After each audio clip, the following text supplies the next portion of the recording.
General Asif Ghafoor साहब इस वक्त शदीद मुश्किल में है और जनरल आसिफ मुनीर साहब ने उनको लाकर एक ऐसी जगह पे खड़ा कर दिया है कि अब उस चीज़ से निकल पाना उनके लिए बहुत ही मुश्किल है।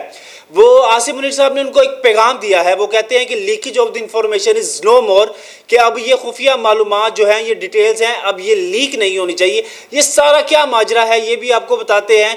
तो दूसरी तरफ जिस chief justice of Pakistan उमरता Bandial साहब ने कहा है कि मेरी रिटायरमेंट के दिन करीब हैं, तो मैं जाने से पहले स्वीट एंड मुख्तसर सॉफ्ट से फैसले दे के जाना चाहता हूँ। ये स्वीट फैसले क्या होते हैं, ये हमने पहली दफ़ा ये सुना है अदालत में ये कि जी स्वीट फैसले भी होते हैं। क्या वो मिठाई डाल देंगे, शहद डाल देंगे, या क्या कर लेंगे वो? क्योंकि आज से पहले हमने कभी ये स्वीट फैसले नहीं सुने। ये अदालत कम और हलवाई की दुकान ज़्यादा लग रही है, क्योंकि आज से पहले उनकी इस बात से पहले कहा यही जा रहा था कि ये लोग इतनी आसानी से अपनी सीटों से नहीं उतरेंगे। ठीक है, ये इनको ज़बरदस्ती उतारा जाएगा, इनको ये इज्जत राहत नहीं आ रही इन लोगों को। लेकिन इतनी जल्दी chief justice of Pakistan उमरता Bandial साहब ने चीज़ों को भांप लिया कि उन्होंने कहा मैं स्वीट फैसले दे के जाऊँगा। अब स्वीट फैसले इंतज़ार करना पड़ेगा। स्वीट फैसले क्या होंगे कि हर मुलजिम को वो ये कहेंगे गुड टू सी यू, आपको देखकर बहुत अच्छा लगा। क्योंकि उन्होंने इमरान खान साहब को कहा था ना, स्वीट तो बात यही लगती है हमें, अब ये स्वीट और मुख्तसर से फैसले क्या दे के जाएंगे, अब तो ये समझ से बालातर है। तो दूसरी तरफ आर्मी चीफ साहब ने सारी कमान अपने हाथ में संभाल लिया है। उन्होंने बिजनेसमैनों से बात की है, उन्होंने उनको यकीन दहानी करवाई है कि ऐसा हो ही नहीं सकता कि अब मुल्क पाकिस्तान तरक्की ना करे। और दूसरी तरफ उन्होंने अब कोड यही किया जा रहा है मुख्तलिफ प्लेटफॉर्म पे, सोशल मीडिया पर, और कि जी वो एक मोती वाला, ज़ुबैर मोती वाला शायद कोई इस तरह का बिजनेसमैन है, जिसने बाद में ये मीटिंग हुई आर्मी चीफ साहब के साथ, और बाद में उसने कहा कि आर्मी चीफ साहब ने कहा कि किसी भी सियासी जमात, कोई भी सियासी जमात पाकिस्तान के साथ मुखलिस ही नहीं है। ठीक है, और हर सियासी जमात के साथ आड़े हाथों निपटा जाएगा। ठीक है, उनके ऊपर डंडा चलेगा। तो बाद में दो तीन बड़े बड़े सहाफ़ी हैं, जर्नलिस्ट हैं, जैसे सलीम साफ़ी वगैरह हो गए, इन्होंने अपने ट्वीट में कहा है कि ऐसी कोई बात नहीं है, कि आर्मी चीफ साहब ने ऐसी कोई बात नहीं की। एक और बिजनेसमैन ने कहा कि इस तरह से कोई बात हुई। हाँ, वो जो मोती वाला बिजनेसमैन है उसको शायद सुनने में या कहने में उसको कोई बात ऐसी अजीब लगी होगी, उसने कह दिया होगा, उसको समझ नहीं आई होगी। एक बिजनेसमैन ने ज़रूर कहा है, उन्होंने कहा कि आर्मी चीफ साहब ने कहा है कि हर जगह पे अच्छे और बुरे लोग मौजूद हैं। जिस तरह से सियासी जमातों में अच्छे और बुरे लोग हैं, इसी तरह से जो कारोबार करते हैं, जो बिजनेसमैन लोग हैं, वो अच्छे और बुरे हैं। तो हम चाहेंगे कि पाकिस्तान को अच्छी तरीके से लेके चला जा सके और सबका एहतसाब होना भी चाहिए। अगर उन्होंने अपने जो कह ले कि अपने अदारे में लोगों को नहीं छोड़ा, ठीक है, 3 स्टार जनरल को भी एहतसाब के कटहरे में लाया गया, तो बाकी किस खेत की मूलियाँ, बाकियों को भी इसी चीज़ से निपटा जाएगा और इसी चीज़ से निकला जाएगा। इसी मशीन से उनको भी गुजरना पड़ेगा जिस मशीन से 3 स्टार जनरल वगैरह भी गुजरे हैं। तो दूसरी तरफ आपको ये बताएं कि आसिफ गफूर साहब, जो मेन खबर है वो ये है कि वो काफ़ी टाइम से पेशावर के कोर कमांडर है, और पिछले दिनों उन्होंने एक बड़ी बारीक कार्रवाई डाली थी कि जब इमरान खान साहब के जो हमायती थे उनको जब आ रहे हाथों निपटा जा रहा था 9 मई के वाक़ये के बाद, तो उन्होंने यही कहा था, जो क्लेम करते हैं जो सीनियर जर्नलिस्ट, कि जब उनसे कोई बात हुई तो उन्होंने यही कहा कि मैं तो जनाब जी उस वक़्त के आर्मी चीफ की बात मान रहा था। हाँ, अगर मैंने आपकी कोई बात टाली है तो आप मुझे बताएं। तो उस टाइम तो आसिफ गफूर साहब निकल चुके थे इन चीज़ों में, क्योंकि कहा जाता है कि वो इमरान खान साहब के बड़े करीबी दोस्त पाए जाते हैं या बड़े हमायती वो इमरान खान साहब के हैं। तो अब वो काफ़ी टाइम से पेशावर के कोर कमांडर है, तो अब उनको एक अहम जिम्मेदारी सौंप दी गई है आर्मी चीफ साहब की तरफ से कि जो स्मगलिंग होती है डॉलर्स की, चीनी माफिया के ऊपर बड़ा गहरा तंग किया जा रहा है। क्योंकि अब वो यही कहा जा रहा है कि भाई अब इनको भी नहीं छोड़ना, डबल सेंचुरी हो गई है चीनी की, और वो डॉलर और पेट्रोल की तो वैसे ट्रिपल सेंचुरी हुई पड़ी है। तो जनाब जी अब कोर कमांडर जो हैं आसिफ गफूर साहब, उनको ये जिम्मेदारी दी गई है कि आपने इन माफियाज के खिलाफ घेरा तंग करना है और कोई इन्फॉर्मेशन लीक ना होगी। जैसे कि इन्फॉर्मेशन लीक से मुराद ये है कि आप कहीं पे रेड मारने जाते हैं तो अगले को पहले ही पता लग जाता है कि यहाँ पे जनाब जी रेड बजनी है। तो ये एक अहम जिम्मेदारी सौंपी गई है, जिससे अब ये है कि ज़रा से भी इंफॉर्मेशन लीक हुई तो ब्लेम आ सकता है। तो ये एक जिम्मेदारी आसिफ गफूर साहब को दी गई है, और पाकिस्तानी आर्मी वैसे भी अपनी सलाहियतों से वो बड़ा कहते हैं कि सलाहियतों के माहिर है। वो किसी भी टारगेट को, किसी भी मिशन को बड़े अच्छे तरीके से अचीव करते हैं, चाहे वो कोई भी टारगेट हो। तो इस टारगेट को भी आसिफ गफूर साहब बहुत अच्छे तरीके से अचीव करेंगे और इसमें कामयाबी हासिल करेंगे। और ये जो माफियाज़ हैं पाकिस्तान के ऊपर मुसल्लत हैं, चाहे वो चीनी माफिया है, डॉलर माफिया है या और भी जितने भी माफियाज़ हैं, इनके खिलाफ सख्त कार्रवाई होगी और अब इनके लिए कोई नहीं बख्शा जाएगा, इनके लिए कोई कह ले कि आसानी पैदा नहीं हो सकती। तो अब देखते हैं कि इसमें क्या मज़ीद पेशरफ्त होती है। और अब चीफ जस्टिस उमर अताब बंदयाल साहब स्वीट एंड सॉफ्ट और मुख्तसर क्या फ़ैसले सुनाते हैं। पूरी कौम इस चीज़ का इंतज़ार कर रही है कि कब ये स्वीट फ़ैसले हमारे सामने आए और हम भी ये सुने कि स्वीट फ़ैसले क्या होते हैं। इससे जैसे कोई अपडेट आएगी हम आपके साथ ज़रूर शेयर करेंगे। तब तक के लिए अब हमें इजाज़त दें। अल्लाह निगहबान।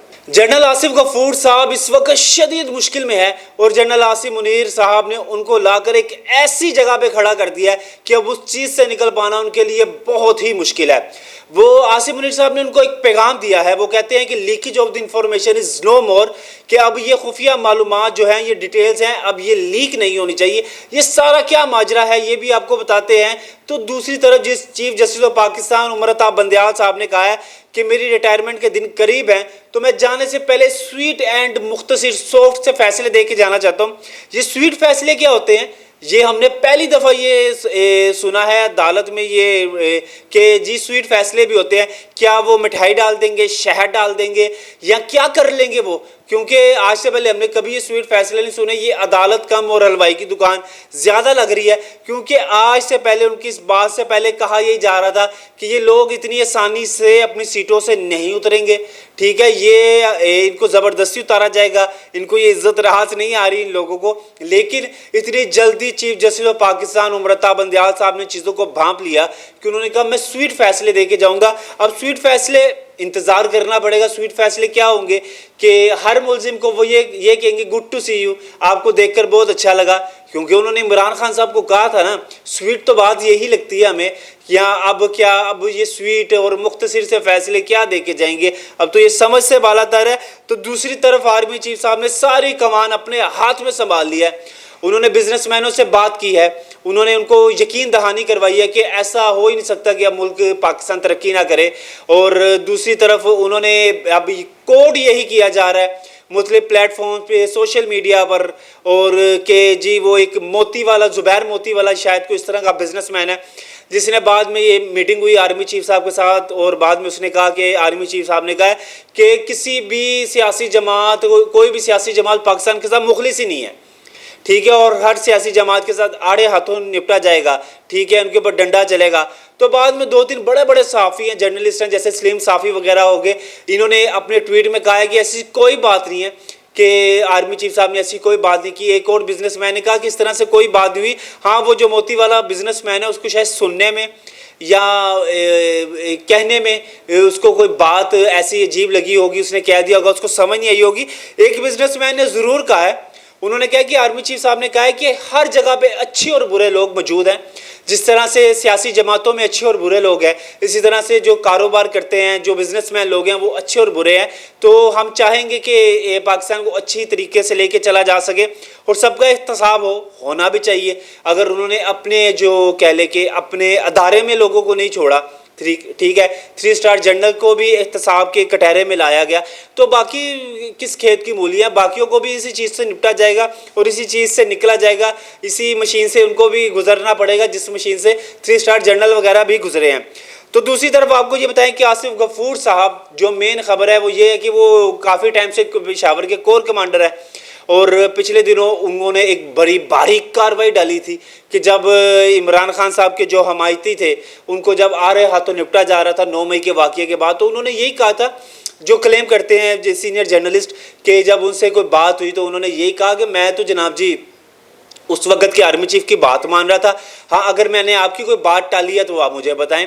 तो उस टाइम तो आसिफ गफूर साहब निकल चुके थे इन चीज़ों में, क्योंकि कहा जाता है कि वो इमरान खान साहब के बड़े करीबी दोस्त पाए जाते हैं या बड़े हमायती वो इमरान खान साहब के हैं।